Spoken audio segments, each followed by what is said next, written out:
ഞാൻ കുറച്ച് ദിവസത്തിന് ശേഷം കേട്ടോ വീഡിയോസ് അപ്ലോഡ് ചെയ്യണം. പനിയായിരുന്നു, ഹോസ്പിറ്റലിലായിരുന്നു കേട്ടോ. പെട്ടെന്ന് ശ്വാസതടസ്സം ഉണ്ടായപ്പോൾ ഹോസ്പിറ്റലിൽ പോകുമായിരുന്നു. പിന്നെ ബ്ലഡ് ടെസ്റ്റ് ചെയ്തപ്പോഴാണ് മനസ്സിലായി TC കൗണ്ട് കൂടുതലായിരുന്നു കേട്ടോ. പിന്നെ അങ്ങനെ ഹോസ്പിറ്റലിൽ അഡ്മിറ്റായി. ആയപ്പോൾ കുറച്ച് ബിസി ആയിപ്പോയി കേട്ടോ. ബ്ലഡ് ടെസ്റ്റ്, ആവി പിടുത്തം, മെഡിസിൻ, ഇഞ്ചക്ഷൻ അങ്ങനെയൊക്കെ ആയിട്ട് കുറച്ച് ബിസി ആയിപ്പോയി കേട്ടോ. ഈ പണ്ടൊക്കെ കുട്ടികൾ ആവി പിടിക്കുമ്പോൾ ഞാൻ അങ്ങനെ വിചാരിച്ചിട്ടുണ്ടായിരുന്നു ഇത്രയ്ക്ക് ഇറിറ്റേഷനാണ് ആവി പിടിക്കലെന്ന്. പക്ഷെ ഞാൻ ആ സ്ഥാനത്ത് വന്നപ്പോൾ കേട്ടോ മനസ്സിലായി ഭയങ്കര ഇറിറ്റേഷനാണ് കേട്ടോ. ഞാൻ കോങ്ങാട് ചെല്ലിക്കലായിരുന്നു കേട്ടോ അഡ്മിറ്റ് ആയിട്ടുണ്ടായിരുന്നത്. ആദ്യം ഇവിടെ അഡ്മിറ്റ് ആക്കലുണ്ടായിരുന്നില്ല. എന്തെങ്കിലും സീരിയസ് ഇഷ്യൂസ് വന്നു പറഞ്ഞാൽ പാലക്കാട് ജില്ലാ ആശുപത്രിക്ക് ഷിഫ്റ്റ് ആക്കുക കേട്ടോ ചെയ്തിട്ടുണ്ടായിരുന്നു. പക്ഷേ ഇപ്പോൾ കോങ്ങാട് ചെല്ലിക്കൽ കിടത്തി ചികിത്സ തുടങ്ങിയിട്ടുണ്ട്. അഡ്മിറ്റ് ആക്കാനും അതിന് വേണ്ട സംവിധാനങ്ങളൊക്കെ ഉണ്ട് കേട്ടോ. നൈറ്റ് ഡ്യൂട്ടി ഡോക്ടർ, സിസ്റ്റേഴ്സ്, അതുപോലെ ക്ലീനിങ് സ്റ്റാഫ് എല്ലാവരും ഉണ്ട് കേട്ടോ.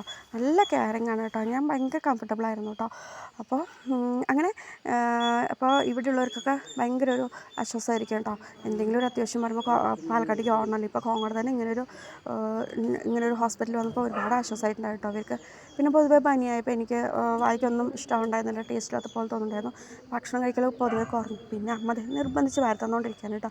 പൊതുവേ അമ്മമാർ വരുത്തുമ്പോൾ നമുക്കൊരു പ്രത്യേക വിശപ്പാണല്ലോ, അല്ലെങ്കിൽ അത് ഫുള്ള് കഴിച്ചു കേട്ടോ. പിന്നെ അത് ക്യാനിൽ കഴിച്ചപ്പോഴാണ് കേട്ടോ കയ്യിൽ ഇത് ഇത്രയും വലിയ മുറിവ്. ഇത് കുഞ്ഞു മുറിവാണെങ്കിലും നല്ല വേദന ഉണ്ട് കേട്ടോ. എന്നെ അൺസബ്സ്ക്രൈബ് ചെയ്ത് പോവാത്ത എല്ലാവർക്കും ഒരുപാട് താങ്ക്സ്.